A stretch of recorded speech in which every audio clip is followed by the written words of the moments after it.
Welcome back, everyone. Today's topic is something that I just would like to share with all of you. It's not necessarily a question, although I have got some messages and some concerns about this from a lot of you, and it's information that I have and that I guess I never thought that it'd be something that would be a concern. I'm not sure why, but what I'd like to talk to you a little bit about today is inpatient treatment. Now, the reason that I want to talk about it is because I think that most of us don't really know what that means. We're scared, we don't know what to expect, we're either forced to go or we need to go and we want to go, but we're not sure what to do. I mean, there's a lot that goes along. And I know sometimes I say, well, we should be seeking out treatment. You should look for a therapist. You should go to inpatient, but I don't really tell you anything else. And I'm sorry, that's my fault. I should have been giving more information. But you know, sometimes you have information and you forget that other people don't have it. I guess that's kind of what happened. So just at the beginning of the actual process of inpatient, what happens is you contact an inpatient clinic.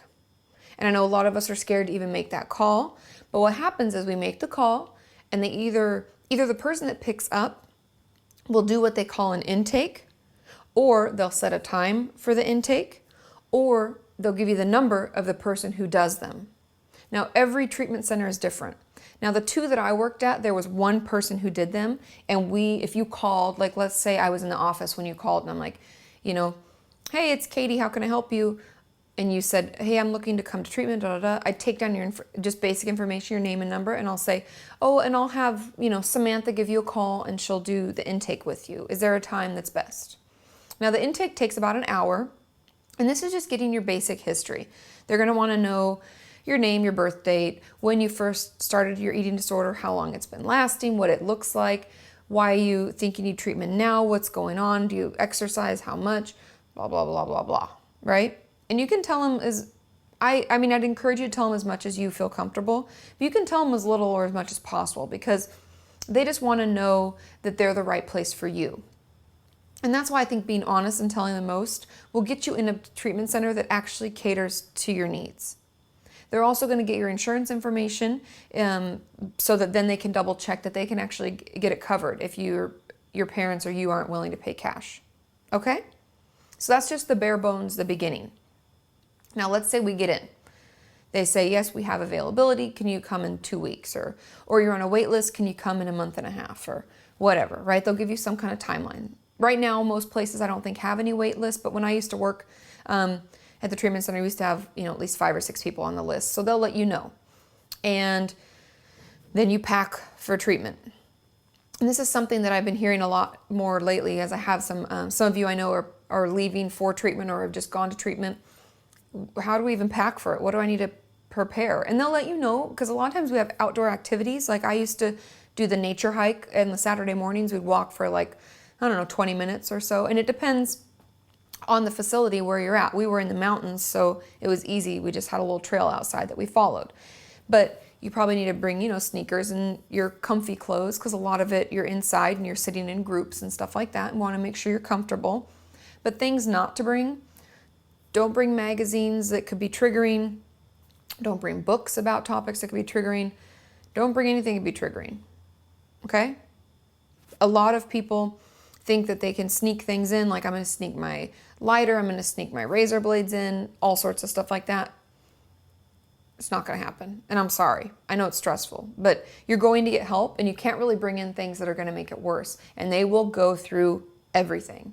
I mean, at the place I worked at, we had you put on a hospital robe, because when you get there, you actually get weighed in and the doctor sees you, and there's a bunch of stuff we have to go through. And so you take your hair down, you get in the hospital robe, we go through all your bags and everything. I mean, trust me, we'll find it if you're trying to sneak it in. I know that sounds bad, but it's one of those things where we know how sneaky and tricky our eating disorders are, and we'll find that. So just go with the thought that I'm going to get help. I'm going to kind of submit to the process.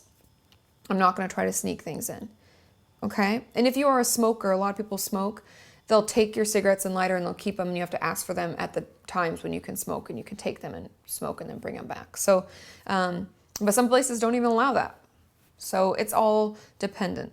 Now, that's just the basic process. And then you're there, and every point of your day is usually pretty scheduled. So you're going to have to get up around 7:30 to have breakfast, 7 or 7:30.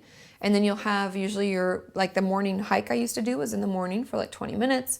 You come back, you have a group, you have snack, you have group, and you see your therapist, you have lunch. I mean, it's all very structured. And the great thing about inpatient treatment is all the help is right there. I know a lot of you were stressing out, we're really anxious, we're having a horrible day, I'm overwhelmed. Wah! Everybody's right there. You have a therapist on hand all the time. I used to work different, obviously as a therapist, I had my 5 or 6 clients that I would see, and I saw each of them twice a week. But on top of that, I had hours that I worked. So let's say I saw, patient Sarah and patient Jane on Tuesdays, but I also worked Tuesdays 9 to, 3 in the afternoon, and I ran a group. And so therapists are always there. So if you're freaking out, if you're feeling overwhelmed, if you're triggered, they're right there to help you. And the dietitians are there a couple days a week, and the doctors are always on call, and there's always a nurse there. I mean, you can't picture a better place to be when you're having trouble, because that's really all we want. We want support, we want care. We actually need someone to protect us from our eating disorder. I know that sounds silly. Ooh, I think I might sneeze. No, it subsided. But anyway, we need people there because our eating disorder is going to tell us, oh, you can get away with that. Try to do that. Like I've had clients, they'll try to look things up on the internet, like calorie count in something that we're eating that they don't know because they haven't had it before. It's blocked. Oh, we can't. Or we're in the office and we get pong, someone's at the computer, they're trying to look up this, yada, yada. We're protecting you. I know it sounds horrible, and your eating disorder is going to scream, and it's going to be like, get me the hell out of here. This place is horrible. They're ruining everything. Rah. Yeah, we are ruining everything because the eating disorder is ruined your whole life. A lot of times we feel left with nothing. We're passed out on the bathroom floor. We're crying. We're throwing up blood. We are so unhappy, and we're gaining so much weight because we're binging and we can't get out of the house, and we don't want to see our friends anymore because we want them to see what we look like. We've restricted so much. We have no energy. Our mood is so up and down. But treatment is so helpful. To be honest, inpatient is where I'd like a lot of my patients to go just to get that extra nurturing support, because I've seen people come in so closed off, like, F you, screw this, I hate this place, blah, blah, blah. They throw fits, they refuse to participate.